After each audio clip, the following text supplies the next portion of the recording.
Pemirsa, hari ini ribuan nelayan berunjuk rasa di depan Istana Negara Jakarta. Mereka mendesak Menteri Kelautan dan Perikanan Susi Pujiastuti mundur atau dicopot. Para nelayan mengungkapkan akibat sejumlah kebijakan Menteri Susi seperti pajak hasil perikanan yang naik hampir 1000%, larangan penggunaan pukat tarik dan pukat cantrang hingga moratorium perizinan usaha perikanan tangkap membuat 600.000 nelayan dan buruh perikanan kehilangan pekerjaan. Setelah aksi hari ini, apakah Susi Pujiastuti akan melonggarkan sejumlah aturan? Lalu bagaimana sebenarnya kehidupan para nelayan pasca kebijakan peledakan kapal-kapal ikan asing di perairan Indonesia? Untuk membahas ini, dialog kami hari ini bertema serangan balik untuk Susi. Telah hadir di studio Sekjen Asosiasi Budidaya Ikan Laut Indonesia atau Abilindo, Wayan Suja. Selamat sore Pak Wayan. Selamat sore Mbak Tasya. Iya, terima kasih sudah hadir di studio kami untuk membahas perbincangan kali ini. Dan pemirsa, Anda juga dapat berinteraksi dengan kami dalam dialog ini dengan menelpon nomor telepon yang sudah tertera di layar televisi Anda. Sebelum kita mulai perbincangan, sekitar 2.000 nelayan hari ini berdemonstrasi di depan Istana Negara Jakarta. Para pendemo menuntut Menteri Kelautan dan Perikanan Susi Pujiastuti mundur karena sejumlah kebijakannya dinilai menyulitkan para nelayan. Demonstrasi digelar bertepatan dengan Hari Nelayan Nasional yang diperingati setiap 6 April. Para demonstran mengkritik sejumlah kebijakan Menteri Kelautan dan Perikanan seperti peraturan tentang pajak hasil perikanan yang nilainya naik 600% sejak tahun 2015. Para nelayan juga mengeluhkan pengurusan surat izin penangkapan ikan yang membutuhkan waktu lama dan menghambat para nelayan untuk melaut. Demonstrasi dikawal sekitar 6.000 polisi yang dipusatkan di sejumlah lokasi termasuk di Istana Negara, kantor Kementerian Kelautan dan Perikanan, serta kawasan Silang Monas, Jakarta.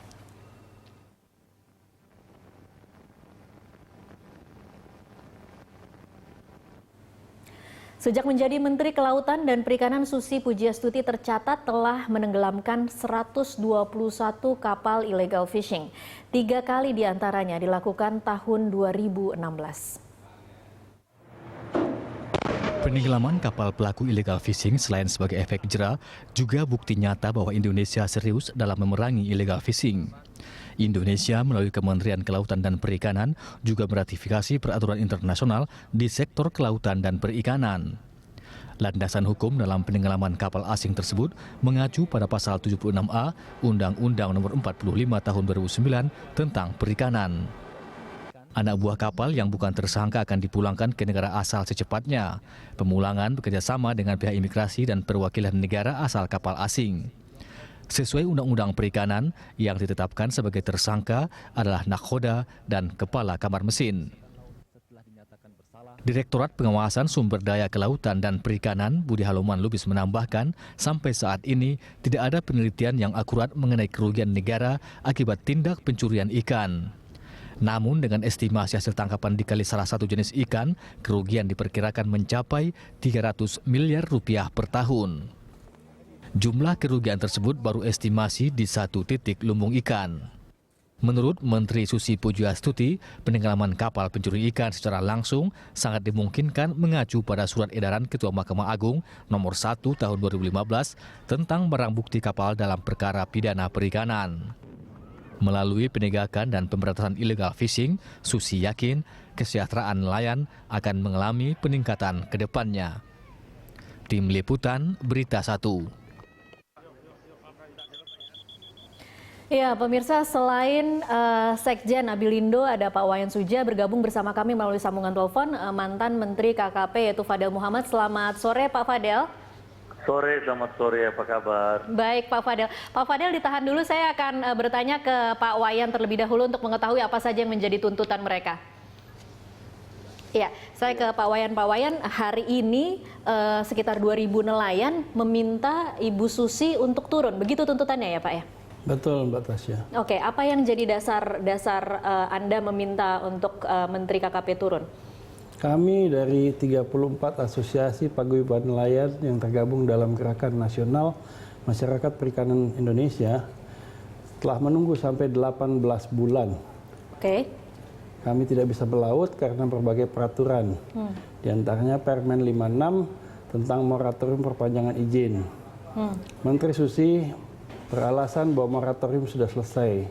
Namun hingga kini kapal-kapal ada 433 yang masuk daftar putih dan daftar super putih tidak juga diperpanjang izinnya. Oke, Anda mendapat jawaban tidak atas kenapa begitu lama waktu yang Sudah ratusan surat dilayangkan oleh berbagai perusahaan, namun tidak ada satupun yang dijawab.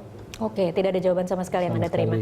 Selain itu, juga ada kapal-kapal yang bukan impor, juga ada stigmatisasi lagi dengan menyebut kapal eks asing.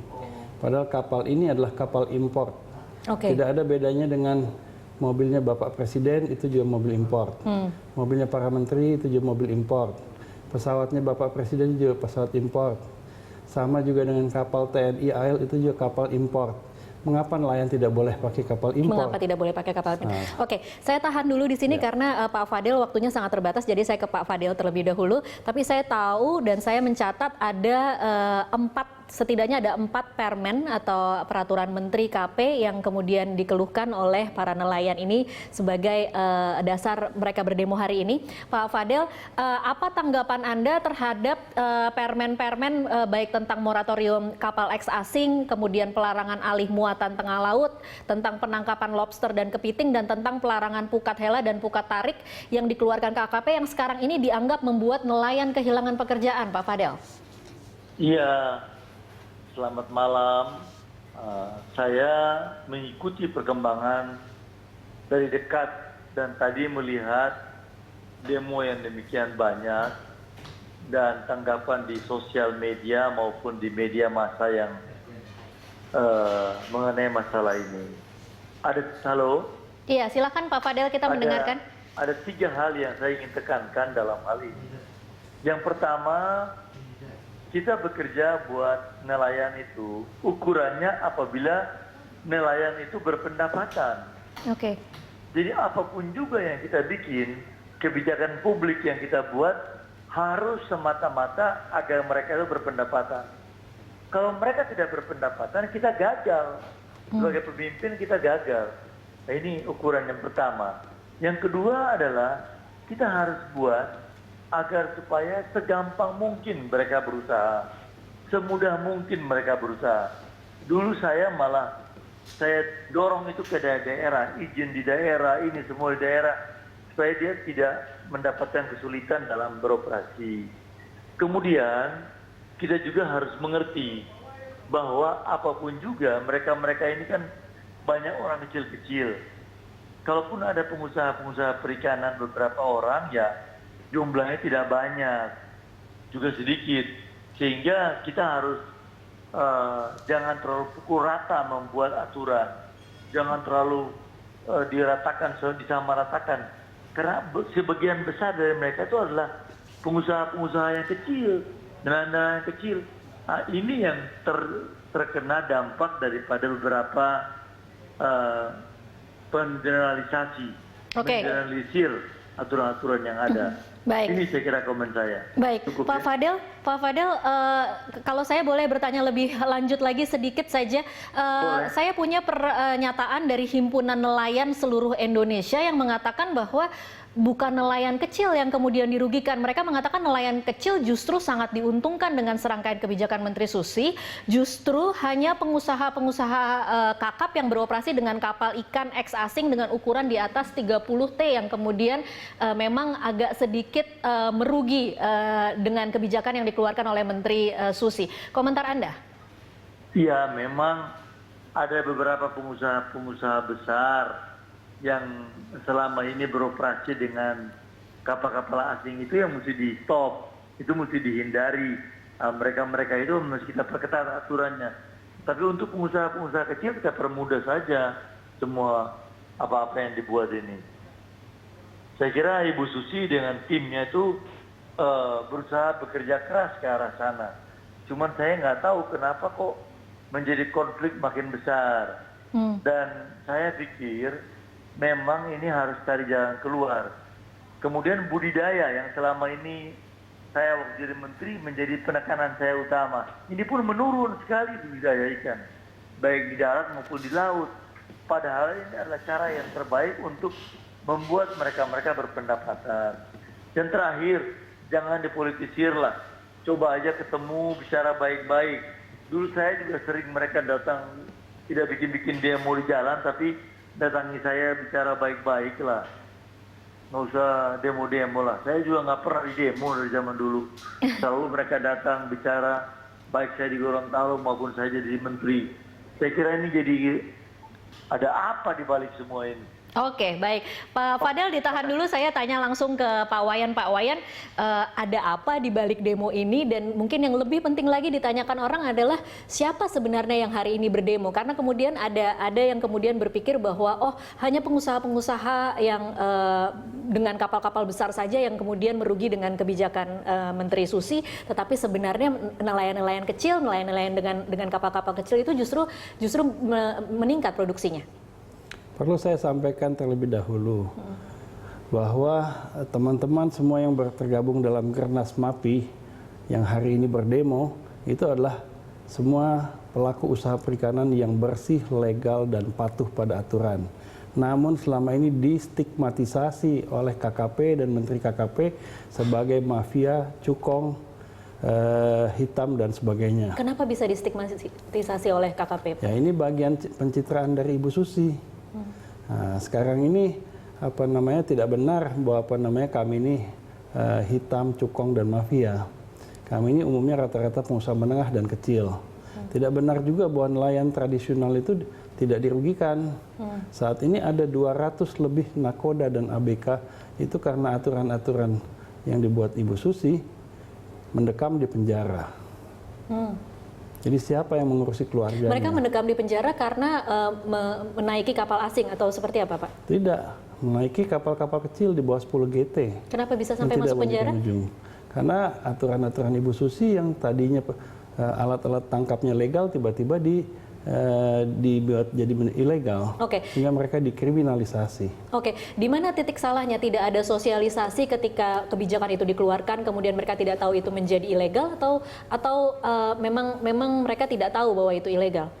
Seluruh peraturan menteri yang dikeluarkan oleh Ibu Susi sebanyak 57 dan kemudian surat-surat edaran yang keluar selama 14 bulan terakhir itu semua proses kelahirannya melanggar undang-undang. Karena tidak melalui proses 4 tahap yang diwajibkan undang-undang, yakni pertama harus melalui proses kajian baik teknis, ekonomi, sosial maupun hukum, tidak melalui proses konsultasi publik dengan stakeholder, tidak melalui proses sinkronisasi dengan peraturan yang vertikal dan horizontal, dan tanpa sosialisasi sama sekali. Tanpa sosialisasi? Ya. 14 hari setelah dia dilantik, dia sudah mengeluarkan 4 permen. Bagaimana mungkin sebuah birokrasi bisa demikian produktif dalam 14 hari menghasilkan 4 permen. Nah, kami juga mendengar bahwa permen-permen ini tidak disusun oleh birokratnya, tapi oleh tim khusus yang bukan birokrasi, yang sebenarnya tidak punya kewenangan untuk menyusun aturan-aturan. Oke, saya mengutip statement dari Bu Susi di sini yang memastikan bahwa seluruh regulasi yang dibuat untuk mengatur perikanan tangkap itu hanya diciptakan untuk meningkatkan produktivitas dan bukan sebaliknya untuk menghambat produktivitas, karena itu akan memberikan alam kesempatan untuk berrecovery. Jadi dia memang di sini juga memikirkan bagaimana pemeliharaan keseimbangan ekosistem seperti itu. Jawaban Anda terhadap statement seperti ini apa, Pak? Itu kan klaim yang isinya omong kosong. Kami minta publik ini yang selama ini dibohongi, begitu juga pers yang dibohongi, Bapak Presiden dan Wakil Presiden juga selama ini dibohongi, itu melihat fakta-fakta ke lapangan. Kami minta kepada Presiden untuk datang ke 23 pelabuhan, mulai dari Belawan sampai Merauke. Mungkin yang paling gampang datang adalah ke Pelabuhan Muara Baru yang dekat di Jakarta. Di situ ada hampir 1.000 kapal yang ada yang sudah 3 bulan, ada yang hampir lebih dari 1 tahun izinnya tidak diperpanjang. Kebanyakan sebagian besar itu kapalnya adalah buatan dalam negeri. Ini tidak terungkap selama ini dan ditutupi dengan prosesi-prosesi pemboman kapal ilegal. Jadi ini publik dan pers harus tahu.